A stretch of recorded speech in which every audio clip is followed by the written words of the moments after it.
మీ మనోభాష ఏంటి? మనసులో ఏ భాషలో ఆలోచిస్తారు? సిచ్యువేషన్ బట్టి అండి. తమిళ్లో అయితే ఎప్పుడు ఆలోచించలేదు. తమిళ్ అంటారేమో అనుకున్నాను. మాతృభాష తెలుగు కదండి, రాయడం చదవడం తెలుగు రాదు, కానీ మదర్ టంగ్ తెలుగు అన్నప్పుడు you will think only in Telugu. అంతే. ఓకే, అంతే. జీసస్తో మాత్రం ఇంగ్లీష్లో మాట్లాడతా. ఆయన తెలుగు అర్థం ఏమవుతుంది కాదేమో అని డౌట్ వచ్చి ఆయనకి అన్ని భాషలు వస్తాయి కదా, ఏమో అప్పుడు అందుకని ఇంగ్లీష్లో మాట్లాడతాను. బట్ రాయడం చదవడం తమిళ్. తర్వాత తెలుగు నేను సినిమాలో వచ్చాక మస్ట్ కదా, తెలుగు రాకపోతే ఇంకా ఎట్లా తెలుగు సినిమాల్లో యాక్ట్ చేసేటప్పుడు. అందుకని ట్యూషన్ మాస్టర్స్ని పెట్టేవారు. ఎంతమందిని పెట్టినా కూడా తెలుగు మాత్రం రాలేదు. ఐ థింక్ ఐ హ్యాడ్ ఈ డిస్లెక్సియా అండి. I think so. బికాస్ ఇంత పెద్ద పెద్ద డైలాగులు, ఇన్ని పెద్ద పెద్ద సమాసాలు, ఇవన్నీ ఎలా ఎవరిని చెప్తుంటే విని చెవికి ఎక్కించుకుని అలాగే. అదే అంటే ఏమైందంటే ఈ రాయడం చదవడం రాకపోవడంతో ఎక్కువ ఎవరన్నా చెప్తూ ఉంటే చాలా ఇదిగా వింటూ ఉంటాను నేను. ఇప్పుడు డైలాగే కదా, నేను ఎక్కడ ఎవరు మాట్లాడినా కూడా అంత ఇన్ఫర్మేషన్ ఉంటుంది. అదే నాగేశ్వరరావు గారితో యాక్ట్ చేసేటప్పుడు ఆయనకి ఎక్కువ ఇట్స్ లైక్ వాకింగ్ లైబ్రరీ లాగా. ఆయన he knows about everything. Any subject మీరు మాట్లాడండి, he can talk about. So అట్లా వీళ్ళందరూ మాట్లాడితే వినడం. అలాగే డైలాగ్స్ కూడా ఒకసారి వింటే 3 పేజీలు. ఆ రోజుల్లో అంతా పెద్ద గొప్ప, మీరు 400 feet డైలాగ్ చెప్పారండి అంటే బయట అంతా 400 feet 1 టేక్లో చెప్పేశారంట అనేవారు. సో 400 feet 500 feet అంటే 2 pages 3 pages డైలాగ్ చెప్పాలి అంటే అందరు రాసుకునేవారు. కానీ నేను రాసుకునేదాన్ని కాదు, వినేదాన్ని. విని చెప్పేదాన్ని.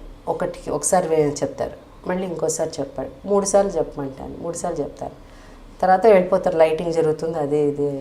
మళ్ళీ లైటింగ్ ముందు షార్ట్ రెడీ అవ్వబోతుందన్న ముందు ఒకసారి చెప్తారు. చెప్పిన తర్వాత నేను వాళ్ళకి చెప్తాను. వాళ్ళు ఆశ్చర్యపోయేవారు, మొత్తం అలా చెప్పేస్తూ ఉంటే ఆశ్చర్యపోయేవారు. దాని తర్వాత నాకు తెలుగు రాయడం చదవడం రాకపోయినా కూడా మంచి ఈ 3 పేజెస్లోనో లేకపోతే ఈ బాగా లెంతీ డైలాగ్స్ వచ్చినప్పుడు దాంట్లో ఎక్కడన్నా సరైన సెంటెన్స్ లేకపోయినా, ఏదైనా కరెక్ట్గా లేదు అని అనిపిస్తే, ఫార్మేషన్ లేదు అనిపిస్తే ఆగిపోతాను నేను. అయిపోయి చెప్తాను, ఇది ఇక్కడ ఏదో తేడా ఉందనుకుంటాను, వెళ్ళి ఒకసారి డైరెక్టర్ గారికి చెప్పండి. అలా అని చాలా దీంట్లో తెలుగు రాకపోయినా. అలాగే దాసరి గారు అంత త్వరగా డైలాగులు మార్చరండి. Is a dialogue writer. ఇక్కడ ఏదో కొంచెం ఇదిగా ఉందంటే, లేదు అది కరెక్ట్, నేను బాగా ఆలోచించే చెప్పాను, అది కరెక్ట్గా ఉంది చెప్పండి అంటారు. ఎవరు చెప్పినా నేను చెప్పినా ఎవరు చెప్పినా అది. కానీ ఒక్కొక్కసారి ఎప్పుడన్నా నాకు అది చెప్తే నాకు ఎక్కడుందో తెలియదు కదండి. మీరు ఇట్లా పెట్టారంటే పేపర్లో ఏమీ అర్థం కాదు నాకు. సో నేను పెన్ అడిగేదాన్ని. పెన్ అడిగేసి మన డైరెక్టర్ అసిస్టెంట్ డైరెక్టర్ ఉంటే ఆ లైన్ ఎక్కడుంది చెప్పండి నాకు, ఇదంటే ఈ 2 చోట్ల ఇక్కడ ఉందమ్మా లైన్ అని పేపర్ మీద చూపిస్తే దాని పక్కన ఒక ఇంటూ ఇట్లా పెట్టేదాన్ని, ఇంటూ 2 ఇట్లా పెట్టేదాన్ని. పెట్టేసి అంతే మార్క్ చేసేదాన్ని. ఇది 2 కరెక్ట్గా లేదు అని చెప్పండి డైరెక్టర్ గారితో. ఎందుకో అంటే నాకు రాకపోతే, నాకు భాష రాదు అంటే తెలుగు మాట్లాడుకుంటా మన అర్థం అవుతుంది కాబట్టే నేను పెట్టగలను. కానీ నాకు డైలాగ్ రాకపోతే అది ప్రజలకు ఎట్లా రీచ్ అవుతుంది అలా అన్నది నా ఇది. సో అప్పుడు ఫస్ట్ ఒప్పుకునేవారు కదండి, కరెక్ట్ చెప్పాయా అన్నారు. అంత కరెక్ట్గా చెప్పమని చెప్పు డైలాగ్ చెప్పాను. తర్వాత ఈ రియలైజ్డ్ ఈ అమ్మాయి తెలియకపోయినా సంథింగ్ ఈజ్ దేర్, ఈ అమ్మాయి చెప్పినప్పుడు అని వెంటనే అది తీసేవారు. అది ఉండి డైలాగ్ చెప్పమనేవారు, తీసేవారు కాదు. చెప్పేటప్పుడు చెప్పేసేదాన్ని. చెప్తే సరే బాగానే ఉంది, మళ్ళీ టేక్ 2 చెప్పమనేవారు. తర్వాత ఓకే ఒకసారి అది లేకపోతే బాగుంటుందని నువ్వు అనుకున్నావు కదా, అలా చెప్పు అలా అనేవారు. ఇంకో జరిగేది టేక్ 3, అదే ఉండేది స్క్రీన్ మీద, అదే ఉండేది, నేను చెప్పిందే ఉండేది అనమాట. అంటే ఏంటంటే డెఫినెట్గా అది న్యాచురల్గా ఎప్పుడు ఒక న్యాచురల్గా చెప్పాలి మాట్లాడాలనుకున్న వాళ్ళు మధ్యలో 2 వాక్యాలు ఇబ్బంది పెట్టింది అనుకోండి, అక్కడ ఆ ఫ్లో మిస్ అయిపోతుంది. సో ఆర్టిఫిషియల్గా ఉంటుంది. అది నాకు ఫేస్లో తెలిసిపోయేది అసలు. కంఫర్ట్ కాదు, అది సరి కాదు, ఏదో ఆర్టిఫిషియల్గా ఉందని. సో అట్లా అది పక్కన పెట్టేసారు, తీసేవారు ఆ డైలాగ్స్. మీకు ముందు మీలాంటి వారే ఒకరు ఉన్నారు తెలుసా, విన్నే ఉంటారు మీరు, జిక్కి గారు, సింగర్ జిక్కి గారు. ఆవిడ తెలుగులో 5,000 పాటలు పాడారు. అయినా కానీ ఆవిడకి తెలుగు చదవటం రాయటం రాదు. పాడే ముందు ఎవరన్నా వచ్చి ఆవిడకి డిక్టేట్ చేస్తే కీప్ లిజనింగ్ అనమాట, విని విని విని విని వెళ్ళి మైక్ ముందు పాడేసేవాడు. సేమ్ మీలాంటి కేసే, ఇదే కండిషన్ అని చెప్తున్నారు. 72 తర్వాత మీ కెరియర్ గ్రాఫ్ వికీపీడియా చూస్తూ ఉంటే 79 వరకు తెలుగు తమిళ సినిమాలు సమానంగా ఉన్నాయి. మరి ఎందువల్ల గ్యాప్ తెలియదు కానీ 79 నుంచి 91 వరకు తమిళ సినిమాలు లేవు. 80వ దశకం మొత్తం తెలుగు సినిమాలు ఉన్నాయి. ఆరంభంలో రెండు సమానంగా ఉన్న పరిస్థితి, ఏమి గ్యాప్ ఎందుకు వచ్చింది 80 తర్వాత? అంటే ఏం లేదండి, తెలుగులో నేను జ్యోతి సినిమా తర్వాత చాలా ఫేమస్ అయిపోయాను. సో ఒక హీరోయిన్, ఒక new heroine, star is born అని అంటారు ఆ స్టైల్లో. అంటే వాళ్ళకి తెలుగులో కొత్తగా ఉన్నది ఏంటి, ఒక 17 ఇయర్స్గా ఏజ్ అమ్మాయి వచ్చి సడన్గా కదా, ఒక న్యాచురల్గా, తర్వాత మేకప్ పెద్ద ఎక్కువ లేకుండా. సో అప్పుడు ఒక స్టైల్ ఆఫ్ మూవీస్ ఉన్నింది. సో సడన్గా ఎవరో ఈ అమ్మాయి అని ఒక అందరికీ ఒక కొత్తగా ఒక న్యూ డైమెన్షన్లో ఒక గర్ల్ కనిపించగానే పిక్చర్స్ ఎక్కువ అయిపోయింది. ఇప్పుడు నేను జ్యోతి చేసేటప్పుడు బాగా బిజీగా హీరోయిన్గా ఉన్నప్పుడు కూడా రాఘవేంద్ర గారి కోసం మళ్ళీ సినిమా అదేంటి మన అడవిరాముడు చేశాను. నేను యాక్చువల్గా దాంట్లో జయప్రద హీరోయిన్. ఇప్పుడు నేను ఆ టాప్ హీరోయిన్గా ఉన్నప్పుడు నేను చేయాల్సిన అవసరం లేదు కదా ఆ సెకండ్ క్యారెక్టర్ అడవిరాముడులో. సో అది లాస్ట్లో, సో జయప్రదకి ఎక్కువ సాంగ్స్ ఉంటాయి. సో ఇట్లాంటి సినిమాలు అనమాట వరుసగా. ఇలా ఒక సినిమా మీద ఒక సినిమా వచ్చేసరికి ఇంకా తమిళ పిక్చర్లు ఏంటంటే తెలుగు సినిమా తమిళకి ఏం డిఫరెన్స్ అంటే, తెలుగులో మనం డేట్లు ఇచ్చామంటే అది కరెక్ట్గా పాటిస్తారు. ఓకే. తమిళ్లో అది ఉండదు, మిస్ అయిపోతుంది. వాళ్ళు ఇచ్చిన డేట్లు యూస్ చేయరు, మిస్ చేస్తారు. అట్లా అన్నప్పుడు తెలుగు సినిమాలకి ప్రాబ్లం వస్తుంది. రజనీకాంత్ ఫేమస్ అయిన తర్వాత రజనీకాంత్ తెలుగులో ధర్మాత్ముడు అని ఒక సినిమా చేశాను నేను కృష్ణరాజు గారు. నాకు అది second Nandi award best actress వచ్చింది ఆ ధర్మాత్ముడు సినిమా.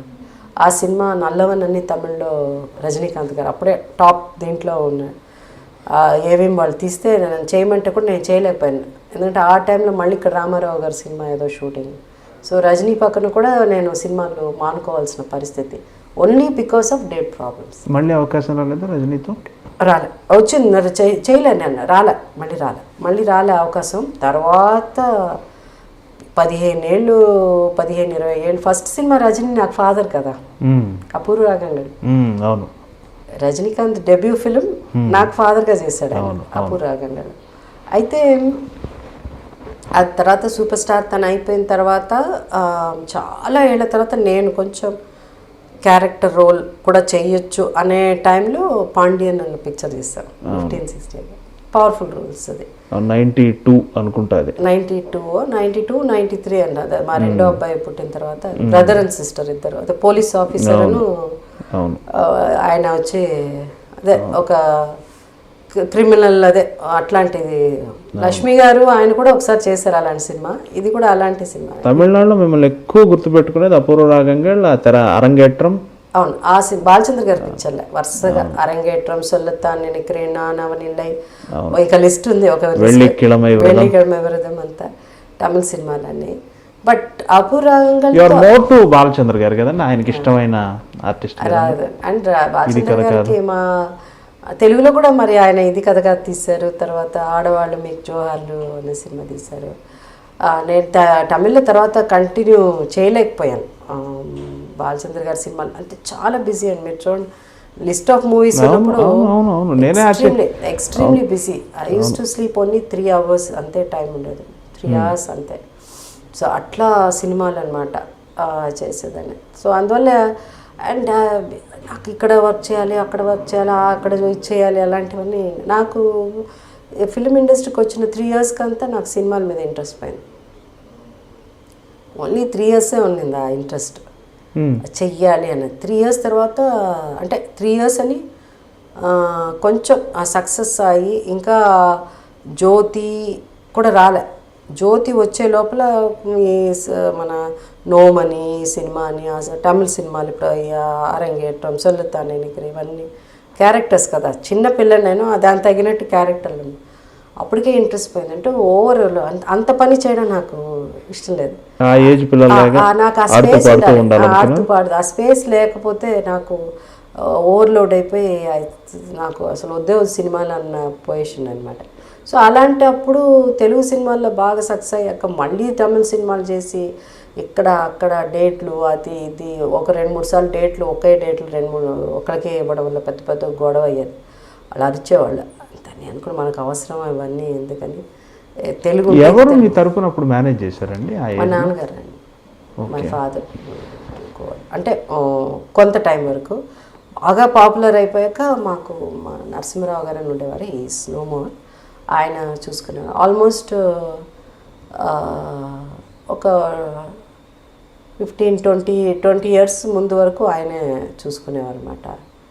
సో ఇప్పుడు తర్వాత మానేశారు ఆయన. తర్వాత నేనే చూసుకోవడం, ఆయన చూసి మానేసిన తర్వాత నేనే ఆ డేట్స్ చూసుకునేదాన్ని అప్పుడు. This is Lavanya Tripathi. నేను మీ Sai Dharam Tej. This is Niharika Konilala. And don't forget to subscribe to iDream. Please subscribe to iDream Media. Please subscribe iDream Media. Do subscribe to iDream. Subscribe to iDream Media. Please subscribe iDream. Do subscribe to iDream Media. Don't forget to subscribe. Click on the button below. Please do subscribe to iDream. Don't forget to subscribe to iDream. Please subscribe to iDream Media.